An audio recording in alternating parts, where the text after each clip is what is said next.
Yeah, I think you got to blow up the big three and Doc Rivers. Look, I thought that performance yesterday was embarrassing. They no-showed on Doc. And I think the players just cast their vote. They've tuned out Doc Rivers. They don't believe in the mission. And so, yeah, you got to blow the whole thing up. You ever watch like a Netflix series or a movie and you heard it was great and like you're halfway through it and you're like, I'm waiting for it to get great? That's how I felt about The Wire, by the way. Oh, no way. No way. Whole new topic. No way. Okay. No way. I knew that would get Whitlock worked out. But this team's 22-27 in the playoffs when they're all healthy. I'm waiting for this team, that I've been told. I'm 4 years into this thing. And I think you get to a point where you turn that series off or you turn that team off. And I do agree with Jason. I watched that first half and I'm like, oh, they've raised their hands. They voted in the room before Doc got there. They didn't show up.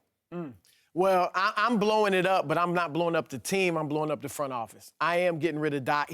These president/coaches never work. Stan Van Gundy in Detroit hasn't worked. Mike Budenholzer in Atlanta, that's headed in the wrong direction. The only one you can say that worked is Popovich, but R.C. Buford is a real GM. So it's not Popovich running everything. But if I took away the presidency from Doc, he's obviously not just going to want to be the coach. That's just too much of an ego, bust up to handle. So I would get rid of the front office, get rid of Doc, look at Jerry West. I look at Travis Schlenk from Golden State. Jerry West is here in L.A. I know, that would. The Lakers don't want him. How about bringing him to the Clippers? They're already better than you. Now you got one of the greatest executive ever. I look at Troy Weaver in Oklahoma City. As far as coaches, if I could get Jerry West, I'd look at Ettore Messina in San Antonio. He's been with Popovich for several years now. He can work with veterans. Or if I don't get Jerry West, I look at Mark Jackson. I think Mark Jackson deserves another shot, would be good with veterans. And then keep the core, re-sign Blake and Chris, and maybe move on. Re-sign Blake? Yeah, now maybe to keep him or to trade him. Trade him. Maybe, but I'd bring him back. He's an asset. I'm not big in calling for guys' jobs, right? But one of Doc's hats has to go. As far as him controlling who the players are coming in, step down from that and focus on what you do best, and that's being a coach. And you have to get players in there, though. Right now, he hasn't been getting the right players in there. They don't have a three that can play, they have a three that can lightweight guard, but can't really play. Can't put the ball in the hole. And as far as the guys quitting on him, it was tied 24-24 after the first quarter. They just turned the ball over in the second quarter. They had a horrible second quarter. And Utah just kept playing, and we got to give credit to Utah, too. That's a steady team. They have the right pieces in the right places. They came in and took it in L.A., one of the best road teams in the NBA, though, as well. So this is nothing new what Utah Doc does. has now lost 9 playoff series where he had a lead in games won.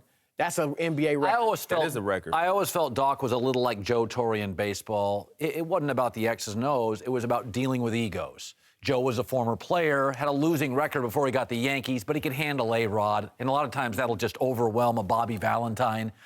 I don't think Doc is, I wouldn't classify him in the Carlisle, Brad Stevens. I do think there's value with Doc, though. My understanding is he and Chris Paul, he kind of lets Chris kind of run things. But I do think you get to a point with any business. I almost think they're keeping Blake because he's got good commercials. I'm serious here. It's also an entertainment business, too. But Blake Griffin's a brand play. Well, you got to sell tickets. I know, and when you're in the same building as the Lakers, Blake drives some ticket sales. And I think that's an important point. I think if the Clippers want to move forward, they got to get out the building and stop playing second fiddle to the Lakers. The Lakers are a bad team. They've been garbage for a while, but they're still the #1 team in LA. Yeah. You go to that locker room, the home locker room in Staples Center for the LA Clippers is a glorified visiting locker room.